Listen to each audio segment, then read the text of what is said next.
In this video, we have a whole bunch of fun in the hot California sun. Riding the CABDR south backward.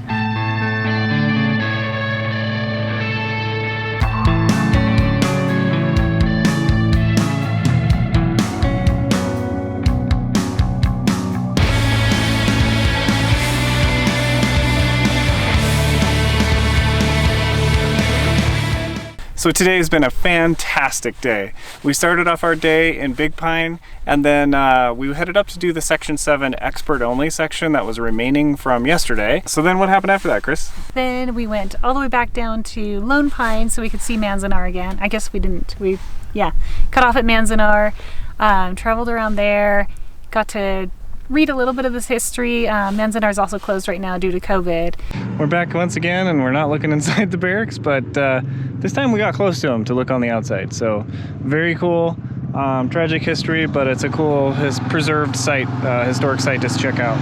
And then we went through Alabama Hills, which was beautiful again. But hot. And so hot. We didn't stop. We didn't stop much. Gosh, where did we go from there? I guess we came up to Cerro Gordo and got to speak to the guy who owns the mine and one of the guys who's helping him. My name's Johnny Garcia. I'm with Cerro Gordo Mines, Silver Pineapple LLC. So we're here, new owners, trying to rebuild the town, trying to make it, a little hospitable, get it up and running, and probably have a B&B going.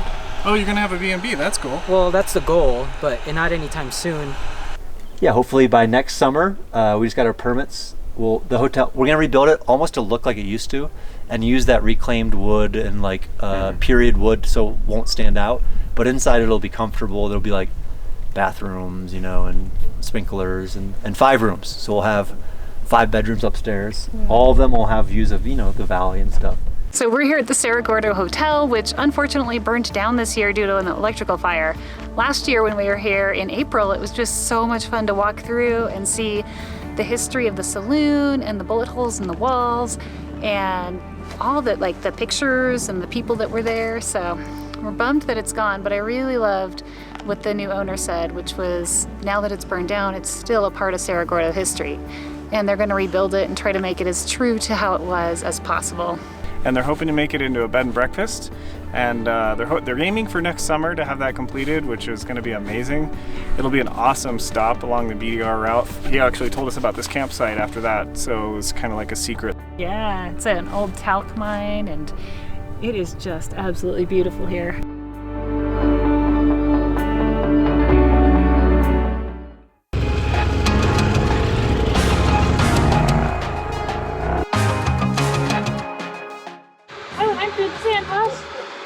And the road bounced me off the road, and then I dug a hole with my brake. Alright, here we are, entering Death Valley National Park. We just finished Cerro Gordo Road, a little short ride on this road here with the Joshua trees looking cute. Now we're going to Death Valley. There it is. Here's Death Valley right down there. Look at all these beautiful mountains around us. Southern California BDR is awesome.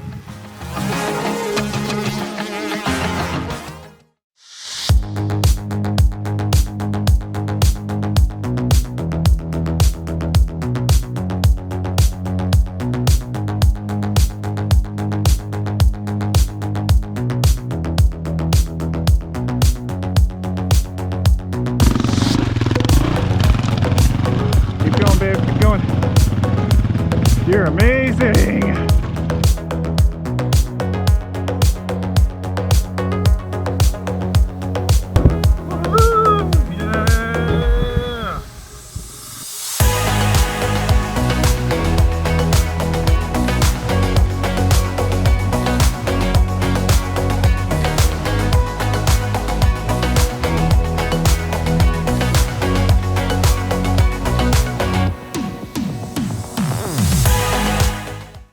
Well, we just did Lippincott Pass uphill the wrong direction. And there were a couple of mishaps, but for the most part it went really smoothly. We did good teamwork, and everybody helped us, helped each other get up the hill, and by that I mean help Chris pick up her bike and walk up and down the hill again. But we had a fun time of it. And nobody had to ride my bike this year. Yeah, you did it all by yourself. with a little push. How are you feeling? Really good. Yeah? Yeah. You are just killing it this year. You're just killing it.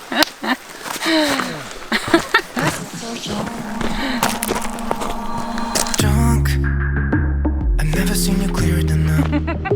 We're flying high, floating somewhere up in the clouds. We're going out of ourselves, can you feel it? Almost like I don't know if it's real, cause when we're doing our thing, we're like wheels that won't stop turning. I stopped off and I got you a present for the next time you get a flat tire.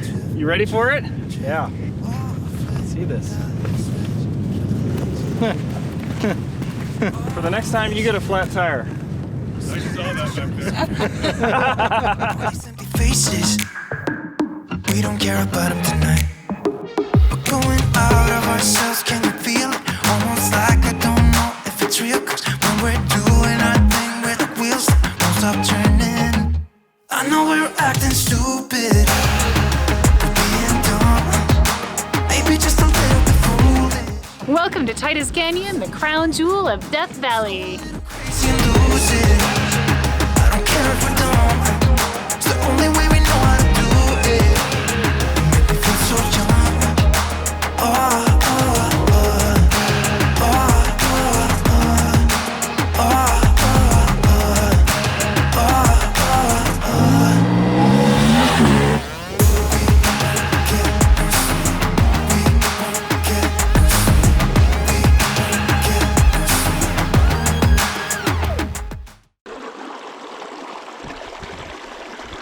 So we saw a lot of things yesterday. It turned out to be a big day. It was also a very hot day. We saw a racetrack, Tea Kettle Junction, Ubehebe, then we went and did Titus Canyon, and man, it was really, really hot. Eric said I think 106 degrees and my bike said 102, so we're debating who was more right, but it was over 100 for sure.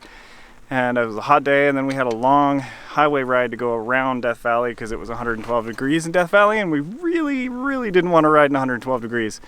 Then we got to the hot springs and had a nice little soak in the tub. We stopped at CABDR, and that was delicious. If you're ever on the CABDR, definitely check out Steak and Beer.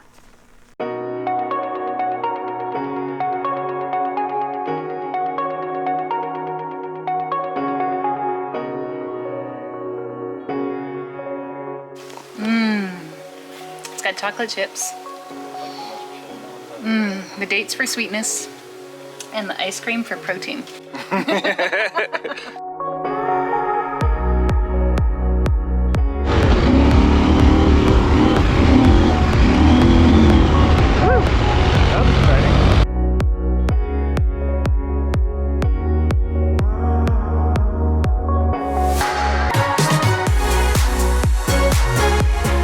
Hell yeah, man. Boom. This morning we started our day off right at China Ranch having date shakes and date smoothies, and then we took Green Gate Road. It's what we like to call it. It's actually Mesquite Valley Road. It has a little bit of everything, so we call it the mini CABDR. It's got the deep sand and the rocks and the sand washes, and that was super fun, super successful this year. Then there's a long pavement section, and we got to the Powerline Road where it's rocky and graded and rocky and bumpy and rocky, and guess what? Eric's changing a flat.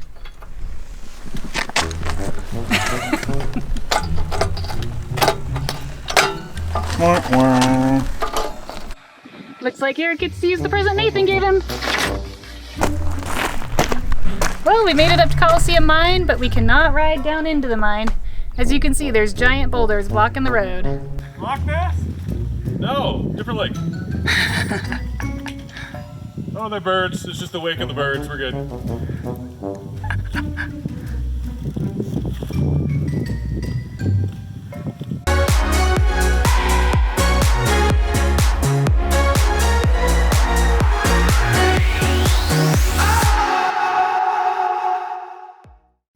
Well, we decided to stay in Prim last night because it was getting really hot and a little bit late, so we decided to get a hotel room. There wasn't really any camping we could do here in the Mojave Preserve. Oh, Chris. Oops, there's a lamp there. Good thing we got that on video. She's dangerous off-road and in the hotel. And it's a good thing we did, because we left first thing this morning, and oh my gosh, SEMA road is very soft. It's very deep sand.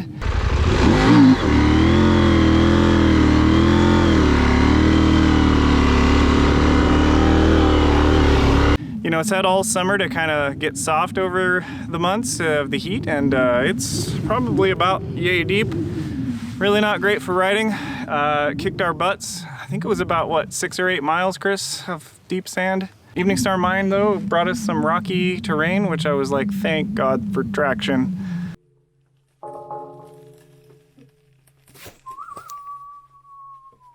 Really cool to be here though, and we're excited to do the rest of it. I think the rest of it's going to be a little more hard packed, so we're going to get going on the road.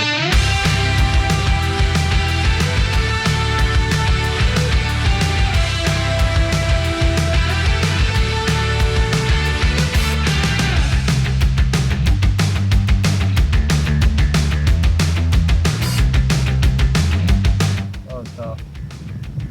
That was tough on the smaller bike that was loaded. Chris enjoyed it. Look at her light packing. She brought her support vehicle.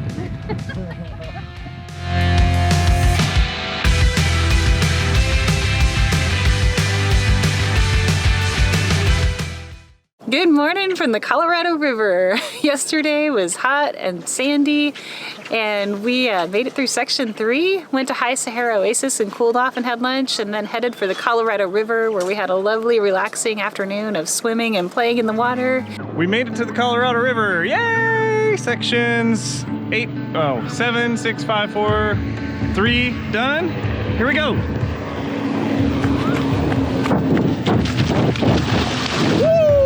This is my first time going to an ice cream truck. Because when I was a kid, they were dangerous in California.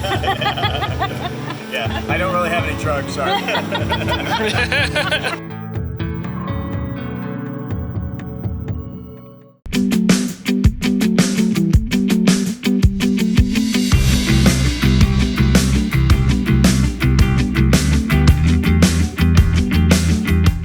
It's a bunch of old random junk out in the desert.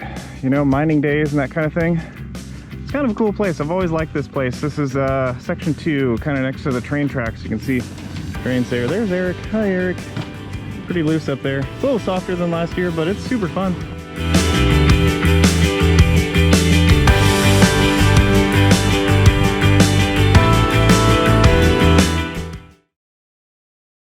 We're at a beautiful county park just outside of Blythe, California, just on the Colorado River, taking a cool off because, oh my gosh, it was 102 degrees today and it was really, really hot on the trail.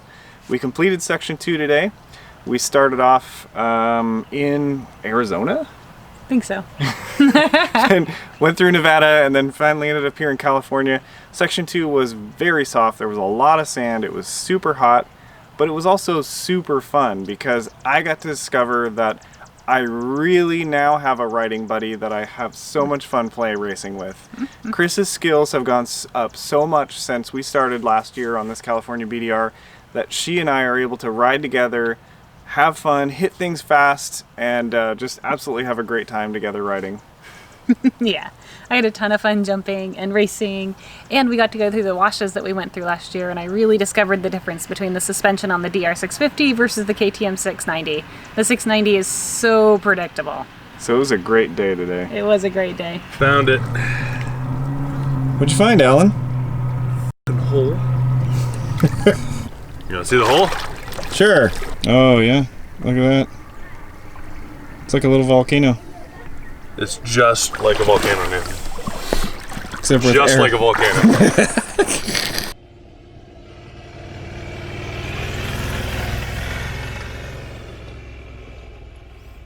All right, we're at Indian Pass Road, and I'm gonna go for Zen Sand.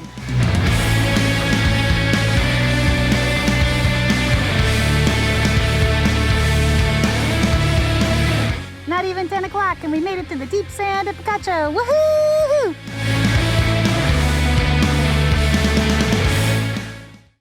I want to thank you guys so much for joining us on this video. It's been super duper fun to ride the California BDR South again and get to do the expert only sections. That was a big treat. If you liked the video, go ahead and drop a like, and if you're not already subscribed yet, please subscribe to the channel. That really helps us build the channel. See you on the next ride. Your comfort zone is a beautiful place, but nothing grows there.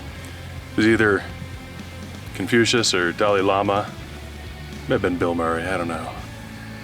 But it's something to kind of live by, because you push your limits, you push the envelope of your own comfort level, and that's when the growth actually happens. And getting out and doing the CABDR was a bit of a growth for me, because it kind of challenged what I had been done. It's by far the longest BDR that I've had an opportunity to do. And I think in our everyday lives we can kind of live by that, challenging ourselves to be better, different, etc. Get out of your comfort zone and grow. Something that's kind of, I have to remember, is even if you're not totally prepared and everything's not perfect, is you need to go out and adventure anyways. Just go out, have a good time. Even if your pad is leaking and has a hole, or your shock is not working as it should be and bouncing around everywhere. Or your bag's falling apart.